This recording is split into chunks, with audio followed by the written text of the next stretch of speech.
So good afternoon, everybody. Today we're going to show a very exciting cases. Have you ever enjoyed traveling around without paying even a penny? Is this a really fantastic choices for you? We're going to analyze the business model of this specific offer, and we're going to see whether Trendy should enter into this market or not. With that, I would like to introduce the team who is going to show you the analysis today. This is Jimmy, my name is Ricardo, and we have Nola and Claire here. With that, I would like to first discuss about what's actually the zero payment or so-called zero fee tool. The slides, please. And the agenda, the issues we're going to discuss today is about, first of all, how the business model functions and how was the customer profile for this kind of, how was the target customer for this kind of services and tourists. And we're going to have, after the analysis, we're going to reach a conclusion about whether this is sustainable or not. And then the next step is to look into whether Trendy, our target, our client company, should actually enter into these segments. We're going to focus on whether this is a profitable business, what's the potential risk, and how was the matching between this business model and the Trendy company's profile. And on this conclusion, we will focus on whether it's profitable or not, and whether this is a good fit for the company or not. Towards the end, we will explore some new business potentials and new business for future growth strategy. We will focus on individual visiting scheme and also for the premium packages.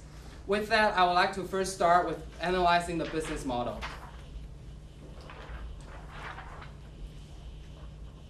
And usually, we take an example of a mainland tourism going to the shopping heaven in Hong Kong. And usually, you reach out your travel agency in mainland China, which we call it a designated travel agency. And then you fly to Hong Kong, then a local host and local guide will take you. And this is what we call a reception travel agency. And then you will have fun in Hong Kong, going around, going to the resources, enjoy your hotel stay, and have a nice cuisine here in Hong Kong. And you will also go shopping since this is actually a shopping heaven. This is a usual practice. And how does the money goes? Well, you usually pay your travel agency back in mainland, and they will transfer a certain amount into your Hong Kong reception travel agency. They will use this money to take you to a fantastic resorts, such as the Ocean Park, which is my favorite. And then you will go to the resorts, enjoy your meal, living in nice hotels. And of course, when you spend money on shopping, you pay the money to the shops. That's how the money flows. However, with our new business model, there will be no money paying to your home country travel agency, so there will be also no money flowing to Hong Kong's reception agency. So how does the business model functions? Let's see, this is the new money flow here. We see that there is zero money from mainland to Hong Kong, and then of course there wouldn't be any money for the local travel agency to help you go to the resorts, pay for your meal and hotel. How does the money come from? Of course, this is shopping heaven. People go shopping. Actually, 75% of the spending are on the shopping part. And the local travel agency will try to get a commission from the shops. They use this fee to pay for the resorts, the hotel, and also your meal. And they also earn a profit out of it. However, how is this business model profitable or not? And we're going to have a little bit estimates here. We have different data and statistics from the cases. We want to take the two most valuable one and most concrete one from the official travel, board, tourism board, which is a government bureau, and then by industry practitioner, Mr. Su. And we take an average of their estimated spending per people per day, which is around 600 Hong Kong dollars. And for the commission rate, the legal allowances by mainland tourism authority is only 5%. So if you calculate that, we're going to need 12,000 Hong Kong dollars for that. And the other option is you go to those so-called gray or black shops. They will give you a much higher commission fee because, well, they sell some fake stuff. They have higher profit margins. And that's the business model they are functioning for the zero payment, zero fee tourism. And is that sustainable? That's the next question to ask. We're going to need to look at the customer profile to see whether they have such huge purchasing power. Although we all know mainland Chinese love shopping, just as all the Asian people, but do they really have that much money? Let's look at this chart. So we have roughly 50% from urban and 50% from rural area in mainland China. And you can look at their income. A typical rural or average of the rural household or individuals will have roughly 16,000 Hong Kong dollar income per year. And for the rural one, unfortunately, there is only less than 6,000. So if we put this into perspective of the business model, we're going to see that for the urban customers, although they can afford that by paying 8 or 9 months of their salary, but for the rural one, it's definitely unsustainable. Who is going to Hong Kong spending 2 years of their income here? So we think that this is only attractive for the first-time traveler here in Hong Kong because they don't have a real perception about what's the market situation here and what's the actual prices they should be paid. I think they are treated. And some people comment that I want spending 13 ships worth of money in Hong Kong. And you can know that what's their perception about valuing money is still by ships. So we believe that this business model doesn't sound very sustainable. And more importantly, in recent years, more and more of this zero-fee tourism actually comes from the rural area. Many of the mainland travel agencies are going to the rural area. Talking to them, you can pay nothing or minimum amount, and you can go to Hong Kong without telling them the true story. So the conclusion here is that we think this is an unhappy ending for both the travel agency and for the customer. Customers have a very bad time in Hong Kong. As the statistic shows is that 68% of them reply as unpleasant travel when they go on this travel scheme. And also the complaint rate raises 74% within the first 9 months when Hong Kong introduced this travel plan. So we think that this is a very bad aspect for the customer. Also, it introduced fierce price competition within the travel agency industry, which we believe is not really so healthy. And with that, we want to conclude that this doesn't sound like a very sustainable business model, especially when you look into longer term. With that, I would like to pass the stage to Nola and tell you more analysis on this industry and our company. Thank you, Nola. Thank you, Ricardo. So after analyzing on the commercial sustainability, I'd like now to move to the operational sustainability by looking at the stakeholders. So we can see that, next slide. So here is a business model of zero-fee tour. On the one hand, we can see that it receives no or negative reception fee from the DAs, which we discussed before. And also on the tour guide side, we found that they receive no base salaries and it is commission-based only. So it's very likely to result in a conflict of interest and unethical behaviors within the tour guides because on the one hand, they need to sell as much as souvenirs as possible, but on the other hand, they need to provide fiduciary duty and due care to the customers. So this is a very stressing issue here. And in consequence, on the customer side, we can see that they receive inflated price and they have designated trips, and they also live in very low quality accommodation and not pleasant meals. This misleading and coerced shopping behavior might not turn these first-time customers into repeat customers in the long run. And also, in consequence, there's very negative media coverage, publicity in the public area, and this model also faces some industry fines and public consultations as well. But what is more, we find that from 2006 to 2008, there used to be a non-binding self-regulatory measures from in this industry. However, 90% of the players did not abide to this measure in 2008, partly due to the financial crisis. So our question is that, is this really a short-lived trend as well after this measure becomes binding again? So we conclude that this does not seem very sustainable in the long term. On the other hand, when we look at the current model trendy travel agency, we find that the picture looks much brighter now with regular tours. We can see that on the one hand, it receives positive reception fee from DAs, and on the tour guide side, the company really looks into the quality of those tour guides and provides training and bonus, so as it is a very positive incentive to them. And on the customer side, the customers, the company really looks into the customer satisfaction and collect customer feedbacks to provide flexible and optional tools, so that on the public and industry side, it is positioned at the middle to high end and is well received in the market as well. So from this, we can see that the management philosophy and values of this company is in clear contradiction to the model we analyzed before. So with that, I'll pass the stage to Jimmy.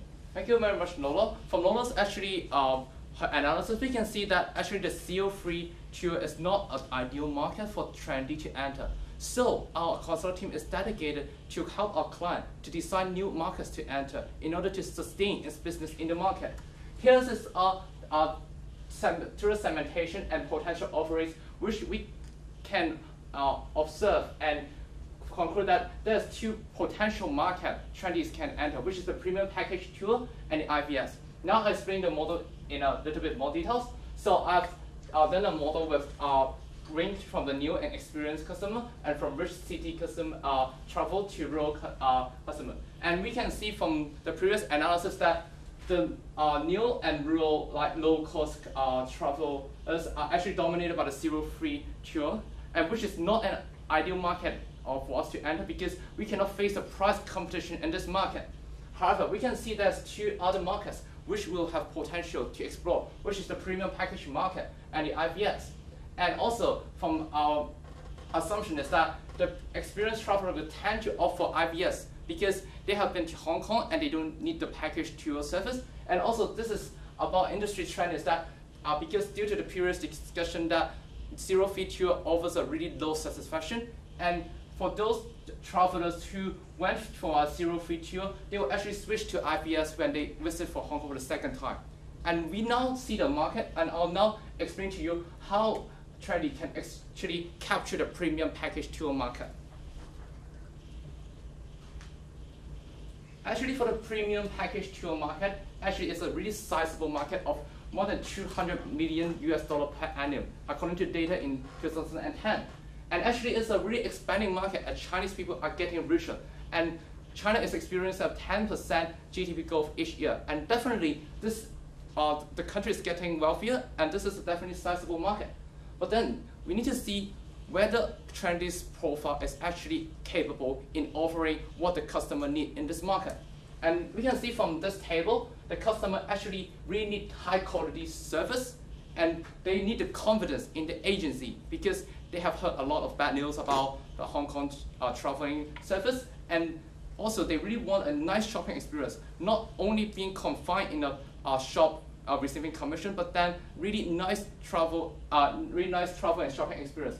And this is actually comparable to what Trendy's is offering.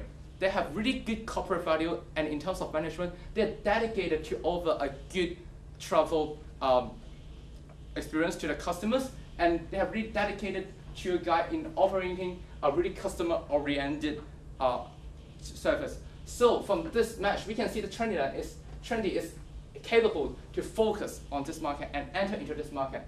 And how we're going to brand it is to brand it as the best first experience in Hong Kong for the premium class.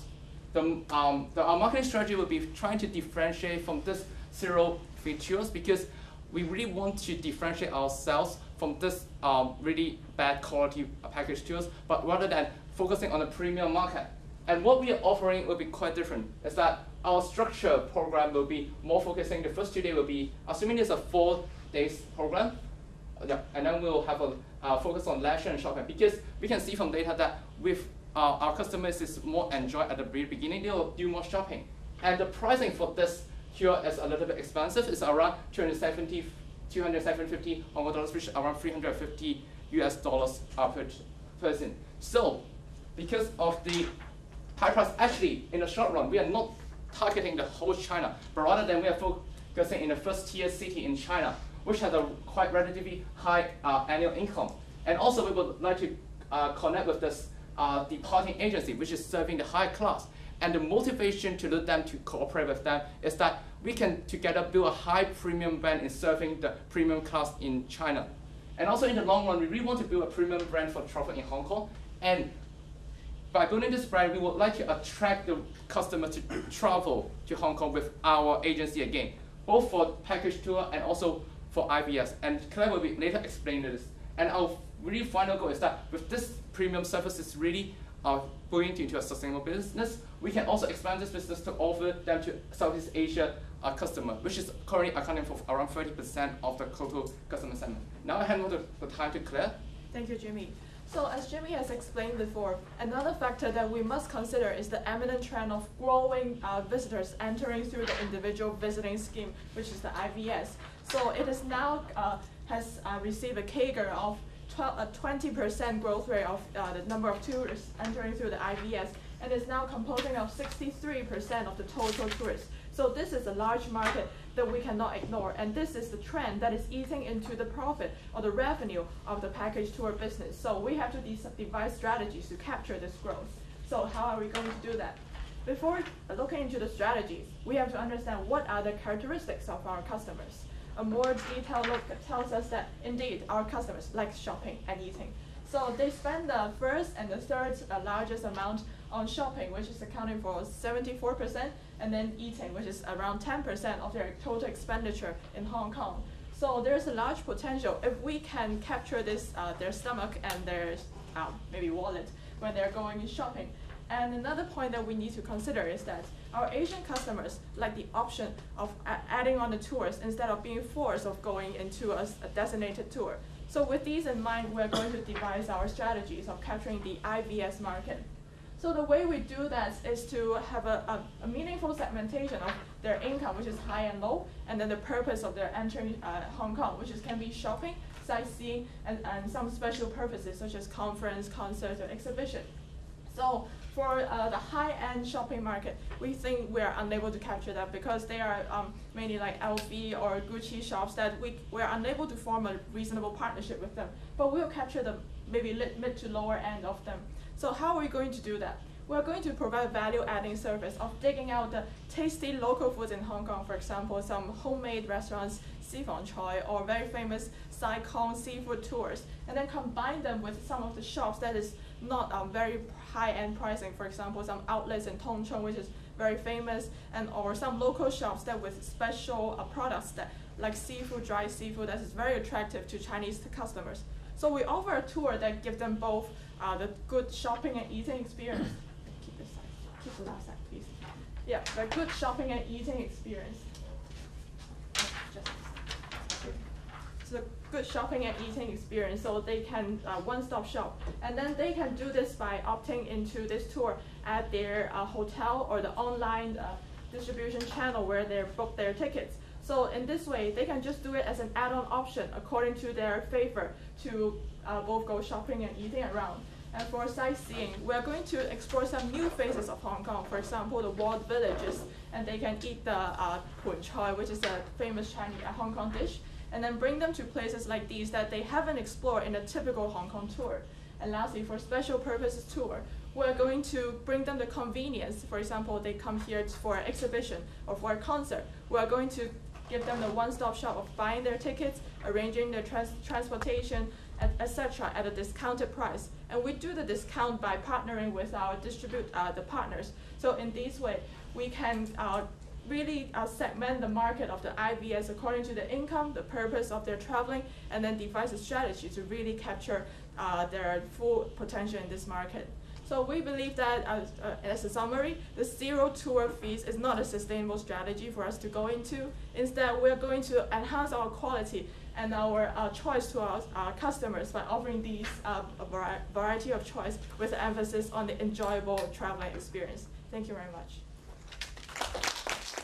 I cannot see what kind of premium service you were going to offer to the customer, because exactly what you say is something I believe the customer already expected to obtain that, even they don't pay the premium price. So how do you differentiate, or what kind of service you will add together so that you form your premium service to them? Well, I will take a question first, and my teammate will add on to it. So basically, I want to have a little bit clarification.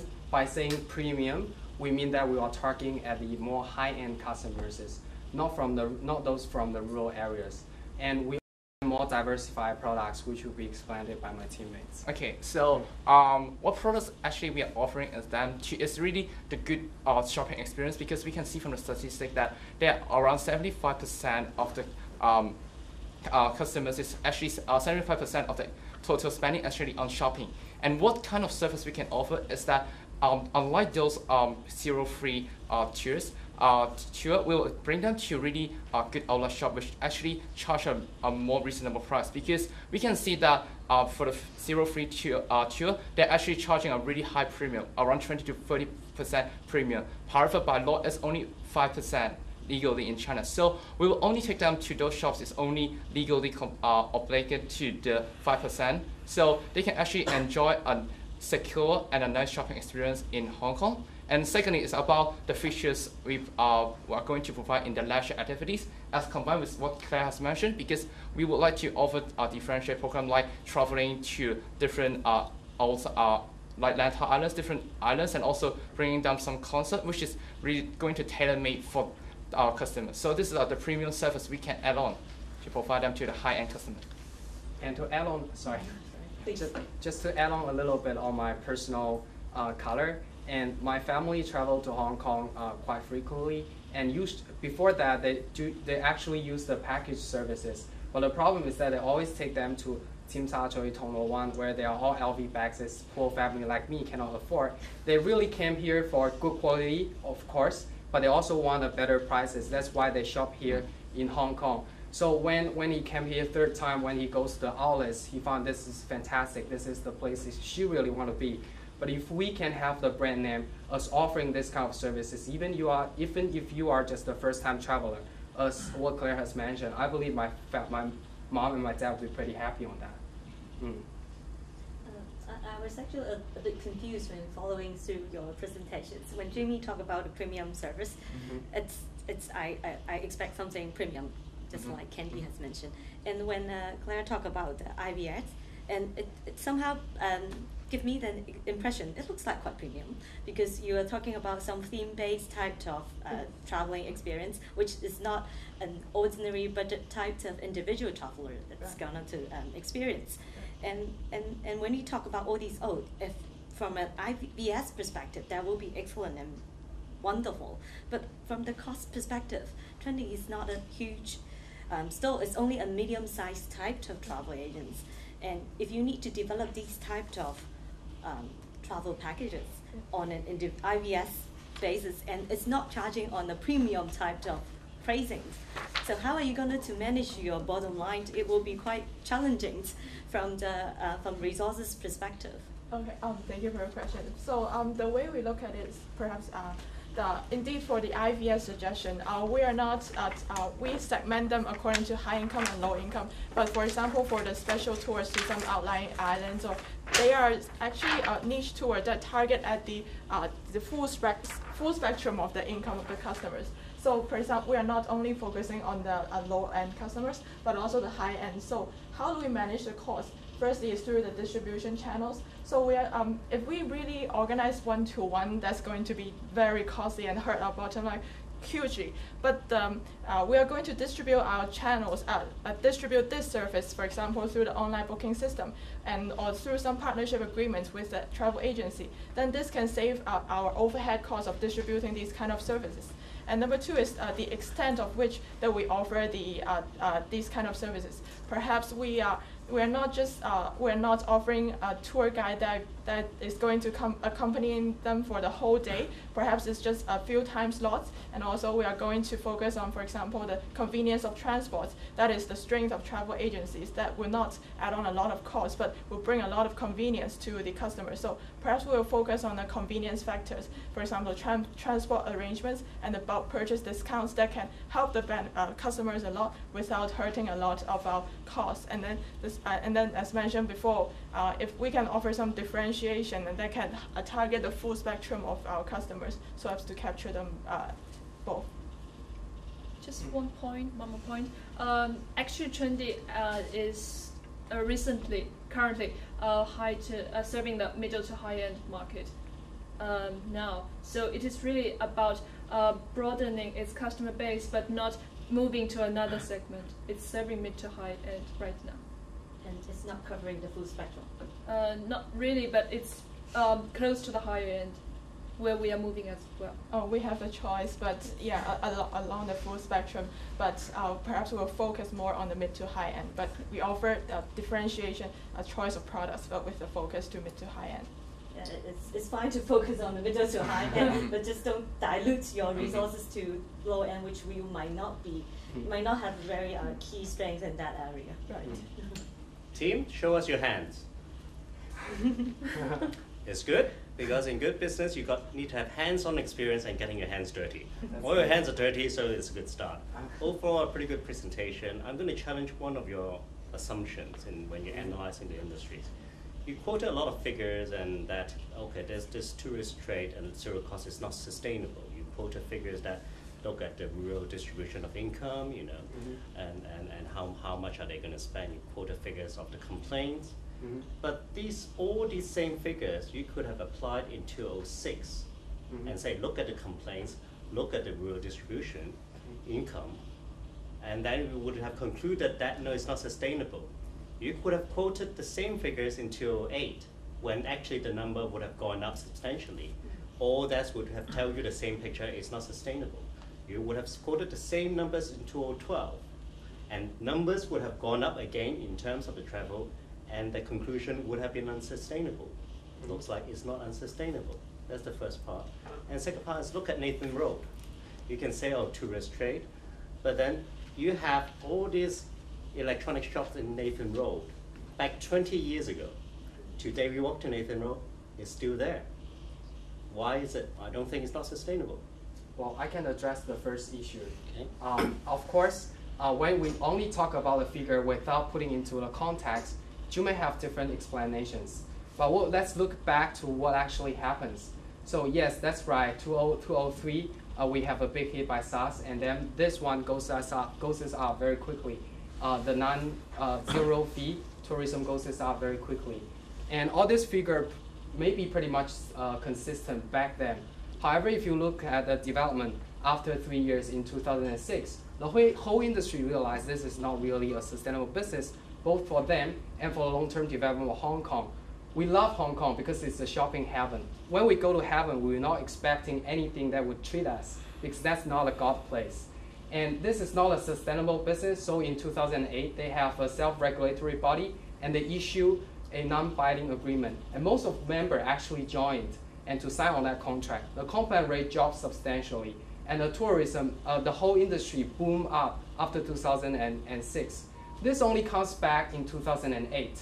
Why? Again, because of the bad economy. Some people are poor now, they try to offer these products. But at this time, they found out that the urban ones are much harder to attract. So they focus on the rural one, like some people who keeps the sheep.